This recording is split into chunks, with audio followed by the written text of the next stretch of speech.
Goggles, man. Where can you get that? The Bill store tomorrow.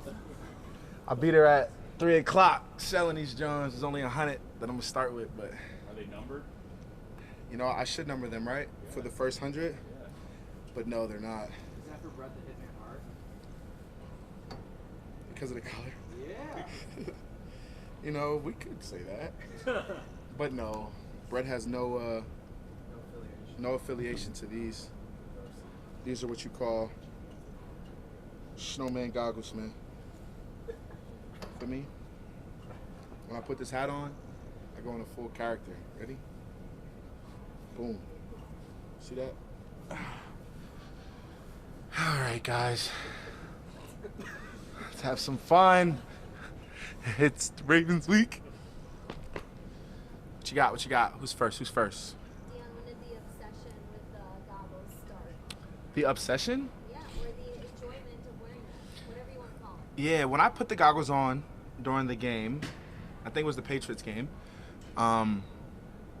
You know, because I've always called it snow gear. You know, I have a snow store where they sell the snow gear. I'm like, it just all works in the aura of me. So, you know, I said, why not, bro? Like, if I could make a shirt, let me hit up Oakley and figure out where the manufacturer are and get the goggles. So that's what we got. The real deal soda peel, Maddie. But it's cool. I enjoy doing what I do, and the Mafia supports me. So I see a lot of people in the stands with goggles on during the game, and it's supposed to be negative. So, you know, if you want to be a little swaggier than the usual, you might as well grab a little bit of snow goggles from your boy. Dion, 4 years ago today, Mm-hmm. Aaron's pick six against the Ravens. What do you remember about that moment, that play? Remember, it's in the past. You know, it's in the past. You know, like, all I've been hearing about is that. You know, if we talk about that, you know, we can't live in the past in that sort, because it was a great play, but, you know, we have to do so many different things for this time for it to work, you know. And Tara knows it. Like, we were actually just speaking about that in the locker room, that, like, you know, a lot of people are like, that's like their highlight from the last time, is that pick six, which is a beautiful play. But, you know, Lamar is a totally different player. They have a totally different team. They have a totally different offense. They have totally different weapons. And not to say that it'll never happen again. It can happen at any time, but, you know, that's not the importance of what we're thinking about in this week. We're thinking about going out, executing, and being the best version of the Buffalo Bills. You described last week as organized chaos. It is. Describe this week. Same thing? Yeah, it's organized chaos, just with capital letters. But yes, because you know, like, sometimes chaos is a good thing, but when it's structured and pointed the right direction and ran the right way, it's a good outcome. What are the challenges Baltimore's defensive front present? A lot of different bullets. They do a lot of different schemes, a lot of different moving parts, which a lot of defenses do. I know, and that you guys hear that like often, but, like, they do a lot of things with their backers, where they're blitzing a gap, or they're bringing a safety, or they're bringing two to a side, or you know, just being the Ravens. Like, they're all over the place with effort and energy, which is what we have to match. We have to match and, you know, hit them straight on, and just be prepared of the moving parts, because that's what their defense does well. They get you on their toes, and they'll get you thinking that it's coming here, but it's really coming here, instead of, you know, sticking to what we do best. It could trick you if you aren't studying, but we do a good job of studying. Did Terrell Bernard talk to who gave his speech a couple days ago, or yesterday, I think it was? The rest of the whole team, or just the defense? Defense. Yeah, defense. What do you talk about? I want to ask you about Matt Milano. Yeah. Aside from that, you've known him for so long.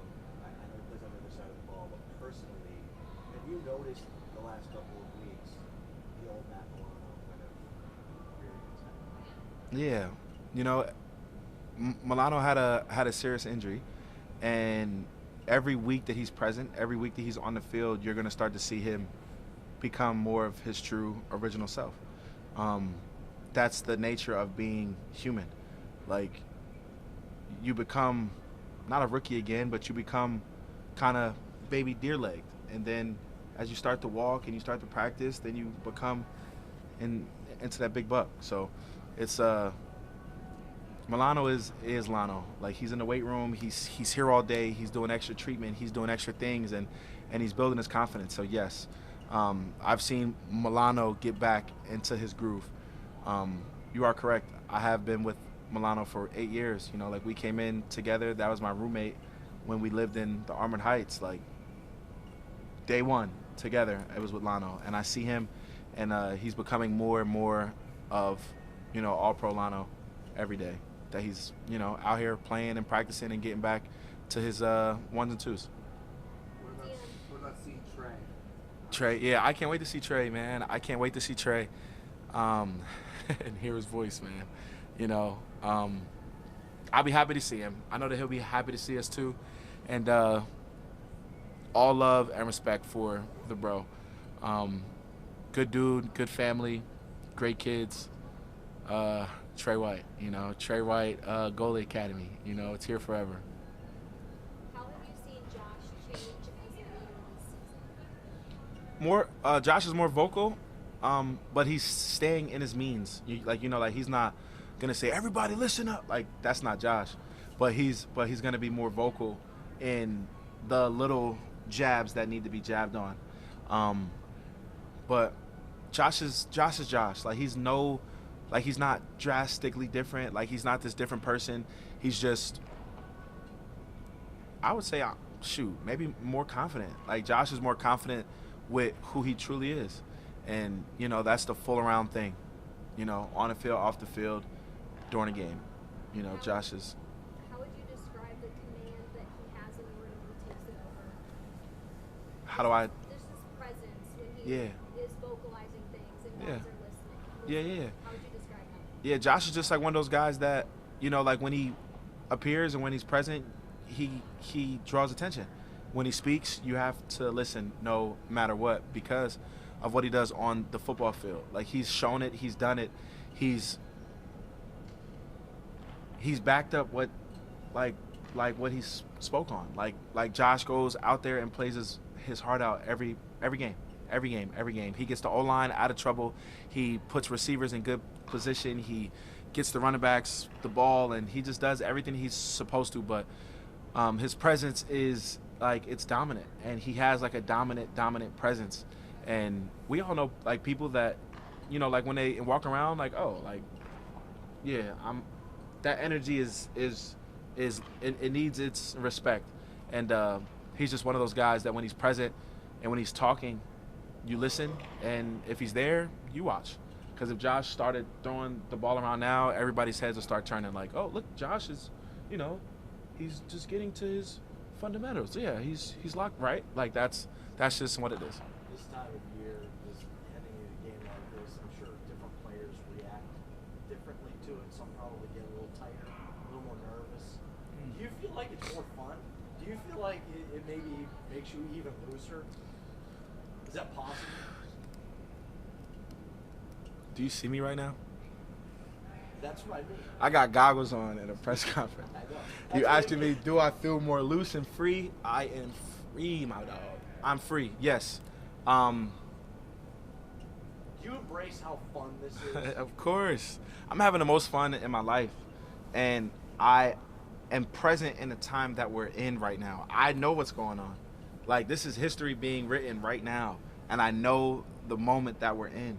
And, you know me, I'm just taking, not advantage, but I'm taking being present in the moment. Like, I'm embracing what's going on. I'm not trying to be too cool for it. I'm just Dion. I am just Dion.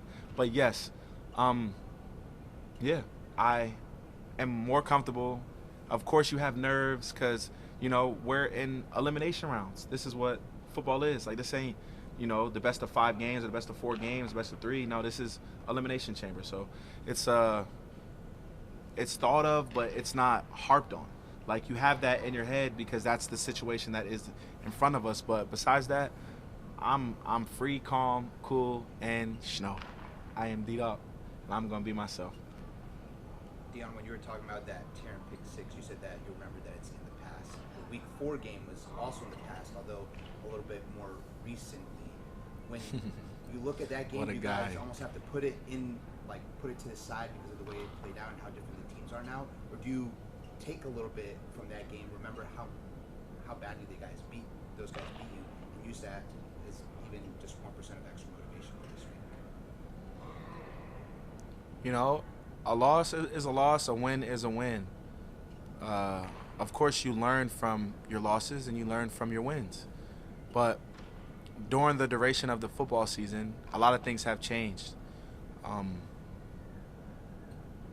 now we get to play them when we're at our best.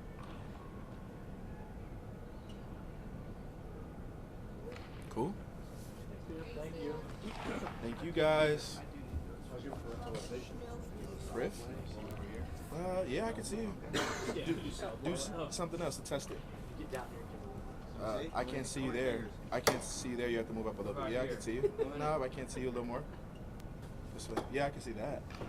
That's not bad. Wow. Look at this. Goggle IQ. I've never snowboarded, so. Yeah, I've never snowboarded yet. I'm terrified to snowboard. Come out tomorrow. For real, I'm terrified, yeah.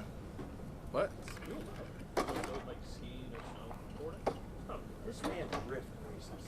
Yeah. Yeah, I don't know. Like I'm not going down no, I'm not going down no crazy stuff, but I'll teach you how to snowboard. it's fire. I skied once. You got to teach her to pass, bro. Huh? You got to teach her pass, bro. You were just doing the wobble. Wobble with it, wobble with it, wobble with it, wobble with it, wobble with it. Get under! Yeah. And do the big game on the bag. Is that part of Cromer's technique? Yes.